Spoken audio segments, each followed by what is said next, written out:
So the world is not outside of us. It just appears like that. I grant you it does.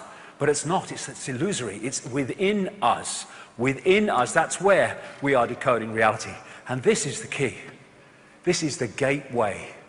This is the gateway, the doorway out of the prison. I'm going to go into this very, very deeply as we go through the day. The power of the heart. We think of intellect, the brain, that's a very low level of awareness. This is the real level of awareness that connects us beyond the world of the illusion into the greater ocean of awareness, the greater love, intuition. This is where intuition comes from. We don't say, oh, I just intuitively feel, do we?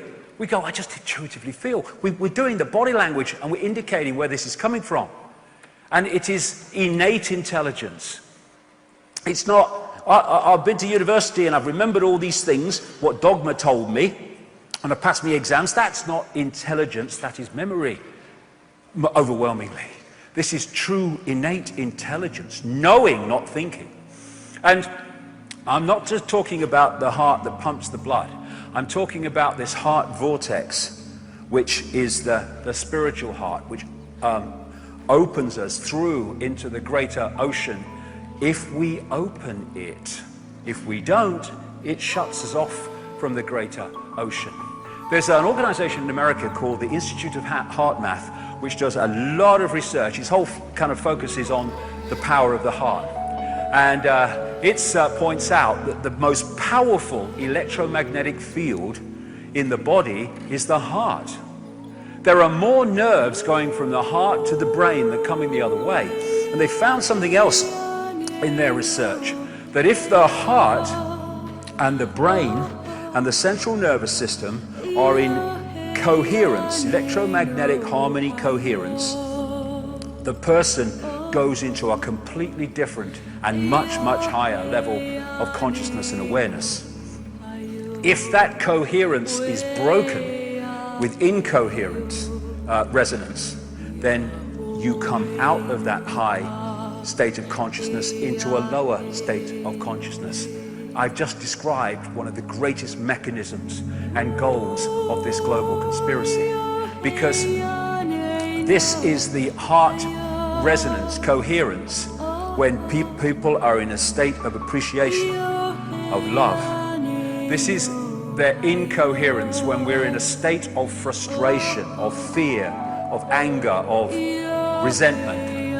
And look at the society that we have had structured for us by the crazies that run it. It is a factory, a global factory of all the emotional states that knock us into heart incoherence and thus hold us down in a lower level of consciousness. That's why it's done.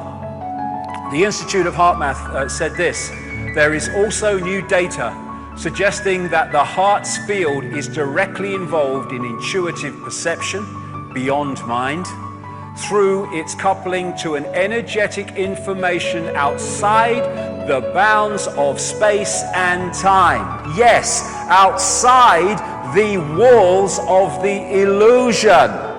Thus, they want heart-closed people so that we do not breach the walls of the illusion and stay within it. That is why they have structured society as they have, and in section 2 I'll explain all that in detail. So, the idea is to hold us here and keep us detached of an awareness and an influence from that. And so, what does this all mean? I'm not sure, but we'll see. What does all this mean? It means we're living a false identity. And it's that false identity that holds us in servitude. We think we're humans. It is an experience. What we are is infinite awareness having that experience. And once we self-identify with the experience instead of with I am all that is ever can be, then we're pulled into the matrix, we're pulled into the illusion, we're pulled into enslavement. You can see on the lower levels of the greater self now, there's technology that can capture these energy fields. And of course, near-death experiencers who've left the holographic level have experienced some of these other levels that I'm talking about, and some of these other states beyond the illusion. And I studied this a lot for many years during my research, and the common themes that people repeat are incredible. This is one that encapsulates everything that I've been talking about, a near-death experience telling of what happened to him. He said, everything from the beginning, my birth, my ancestors, my children, my wife, everything comes together simultaneously. I saw everything about me and about everyone who was around me. I saw everything they were thinking now, what they thought then, what was happening before, what was happening now. There is no time. There is no sequence of events. No such thing as limitation, of distance, of period, of place. I could be anywhere I wanted to be simultaneously. That is who we are, and that is what the control system is desperate for us not to remember.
There is a road in the hearts of all of us, hidden and seldom traveled, which leads to an unknown, secret place. We are taught to believe that the Great Spirit sees and hears everything, and that He never forgets, that hereafter He will give every man his spirit according to his deserts. O Great Spirit, whose voice I hear in the winds, and whose breath gives life to all the world, hear me, I am small and weak. I need your strength and wisdom. Let me walk in beauty, and make my eyes ever behold the red and purple sunset.